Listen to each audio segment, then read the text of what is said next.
We're going to preview our first late window game on Sunday with the Giants and the Rams. Of course, the injury news for the Giants, Sterling Shepard, he's still on IR. Everybody else is pretty healthy, though. Golden Tate, Darius Slayton, Evan Ingram, the garbage dumpster fire that is the Giants backfield right now. Look, as far as it comes to the Giants backfield, obviously you're not playing anybody, but Devonta Freeman is still somebody that I think you should own moving forward. You should own him. I'm not excited about it. I talked about this when he picked up Freeman when we were talking about, who do you pick up when that heavy, waiver wire came out in week 2 and a lot of running backs were available. And I said to you, I was like, Devonta Freeman probably has the most rest of season value in some of these guys because a lot of the other guys are going to have their players come back. But I don't see a matchup until they play the Bengals in week 12 that you're ever going to feel comfortable playing him. Now, here's what I would say the silver lining is when it comes to Freeman's value. Dion Lewis was not a thing, and Wayne Gallman stinks. So Freeman's going to take over, I think, as the bell cow back sooner rather than later for this team. So there's going to be a volume, I think, coming Freeman's way. It's a horrible offensive line. Like I said, they don't have a good matchup until week 12, but the volume is going to start to be there. So for all you people who owned Frank Gore out there, well, I'd rather own Freeman than Frank Gore through what we had to go suffer through this stretch, just to kind of give you a basis of where you're kind of at on that. So he should be rostered at the very least. But as far as this week goes, I'm good with playing Darius Slayton. He comes in as my number 17 wide receiver. He's a wide receiver 2. It only takes one play. Is he a little bit of a boomer bust option? Yeah. But he still led the team in targets last week. Tied with Golden Tate. That's going to continue to be the case. I don't know what the Giants' game plan was last week. Jason Garrett looked like he had absolutely no plan of attack, but I still truly believe that this team is going to have to be a pass-first team moving forward. And against the Rams, there should be garbage time. They should have to come back from behind. There should be high volume in the passing. So Darius Slayton, to me, I think is somebody who's going to get a nice little volume here. He's going to get a chance for a big play. Obviously, I don't love the matchup with Jalen Ramsey, but again, Jalen Ramsey doesn't follow anybody. He doesn't shadow anybody. So he's not going to be lined up on him the entire game. So I'm good with it. I'm good with playing Darius Slayton. I'm not going to play Golden Tate. Ceiling's just not there. Evan Ingram's tough. Evan Ingram is difficult to really feel confident in. I mean, on paper, in theory, this guy should be a tight end 1. The talent's there and he's healthy, but he just hasn't produced to this point. And in theory, if they are going to be coming back from behind, if they are going to have volume, then Evan Ingram should be the number 1 red zone target. So it's a very delicate situation. He comes in at tight end 12 for us this week. So right at that cusp of the tight end 1, tight end 2 territory. Here's what I'll say. If you have Evan Ingram and you haven't bothered to pick up another tight end, this is what I would do. I would play him this week. If he does not perform this week, if he's still not number 1 on the team in targets this week, then you drop him.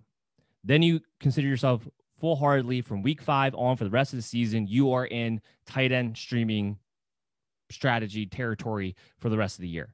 If he cannot perform in this game, if he can't at least give you a decent stat line, that's it. It's over. It's done.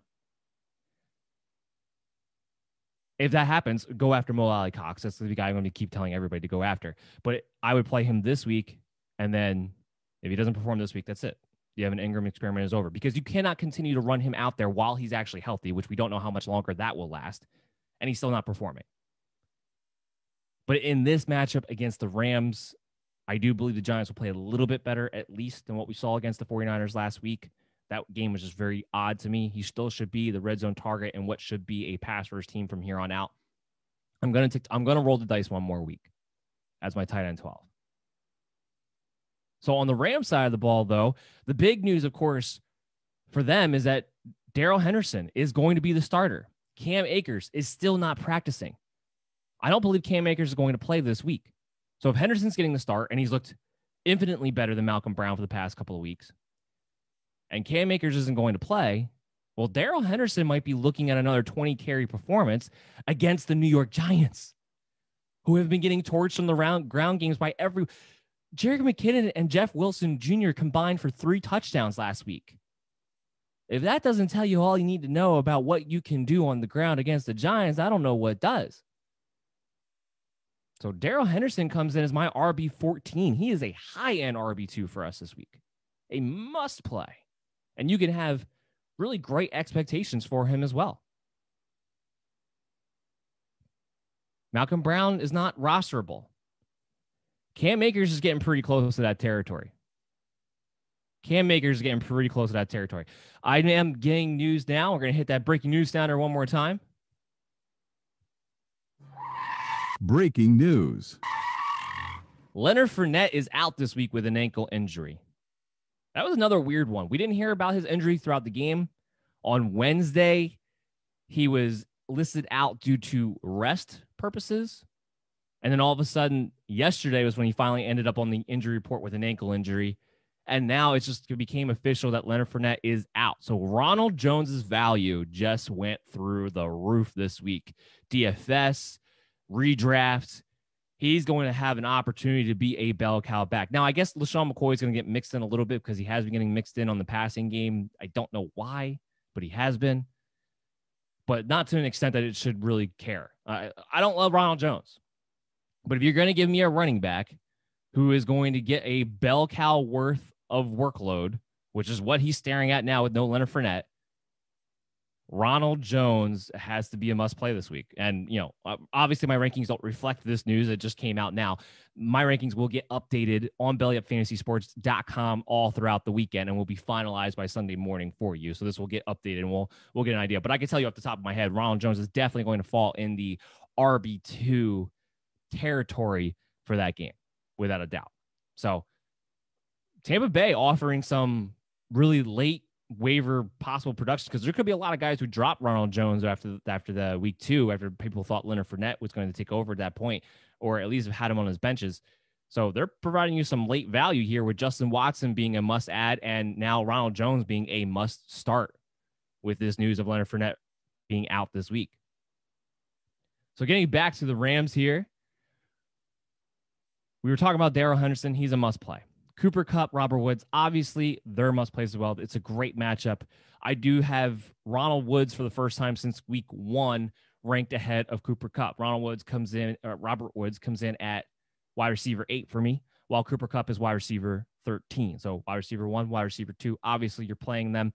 The big thing is that when the opposing team that the Rams play do not have a top corner, well, then it's probably going to be a Robert Woods week that week. That's when he's going to get more featured, more targets, most likely. Cooper Kupp's still going to be right there. These guys still lead the way, and they can still both have good games at the same time. They've proven that already this season. But it's usually when the opposing team does have a legitimate number 1 corner that will then see Cooper Kupp have the better week, and he'll be ranked ahead. So that's kind of just the way the formula is working as far as who's better, Robert Woods or Cooper Kupp, in case you're wondering. You're playing both of them, though.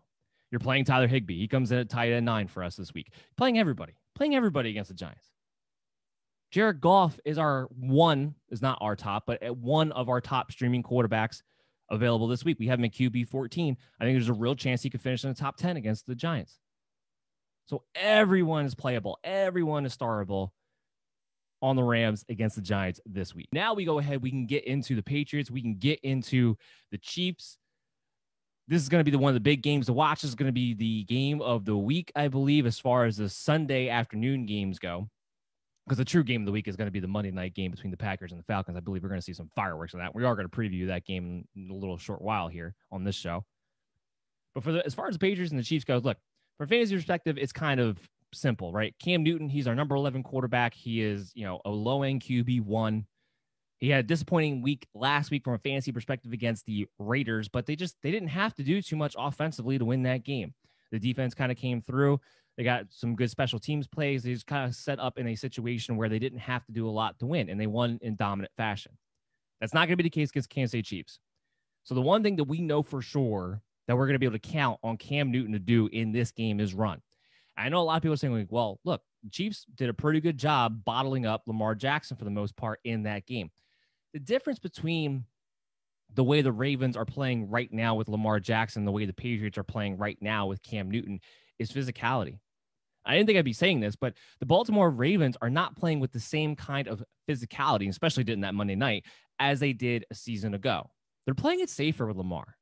They're not trying to put him in situations to get hit. They're trying to give him those boots that he gets to the sideline right away with.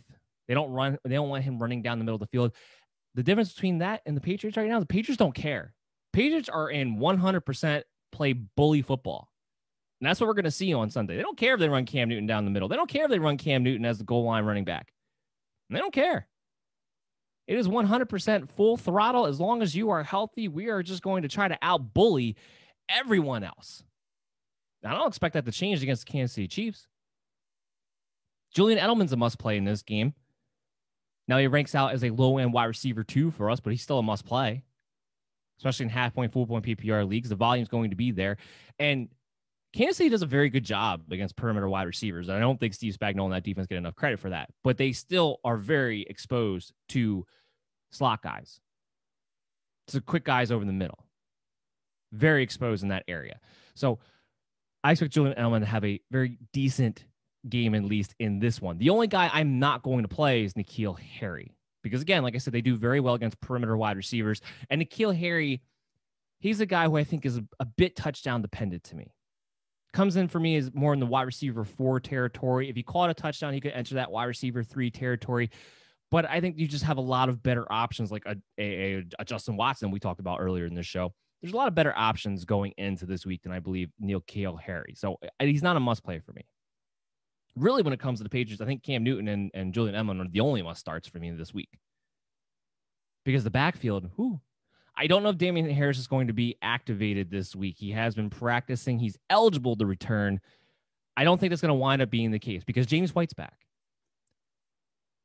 If there was ever a week to play James White, whether it be redraft, whether it be DFS, it would be this week. Now, if you're in redraft situation, I still am not going to feel very comfortable with the floor because we just haven't seen, James White was out the first 2 weeks, but even that week 1, we just hadn't seen him be involved. But after the week that Rex Burkhead had last week, especially in the passing game, as he led the way in receptions, James White coming off of a tragedy with his family, coming back to this week against Kansas City Chiefs, a game in which should be more pro game script for a James White type.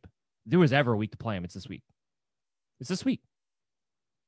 And the more I talk about it, I think the more I'm talking myself into being able to play James White in redraft leagues and feeling pretty comfortable with that too, because when taking consideration, you don't have James Conner, you don't have Derrick Henry all of a sudden.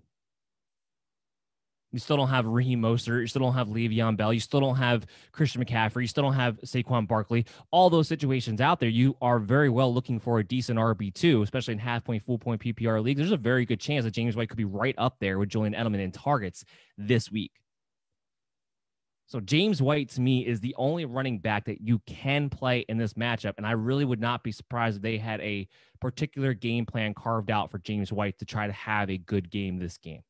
Just taking into all the variables and all the circumstances surrounding him and the Patriots and what's been going on with him and his family right now. And a game that would provide you with the idea that it would be a pro game script for a pass catching back to begin with. So James White is a definite possible play for this week. I wouldn't go so far as saying a must play, depending on what your options are. But if there was ever a week to do it, this is the week. And he is a must play for me in DFS. Without a doubt. Can't play Sony Michel. I know he had a big week last week. He still only had 9 carries. He's not somebody who's gotten a lot of volume.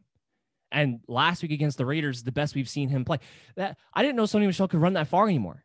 It's been so long since we've seen him get past the line of scrimmage. There's no way you can play Sony Michel. Especially with James White back in the mix. Rex Burkhead's still going to play at least to some degree.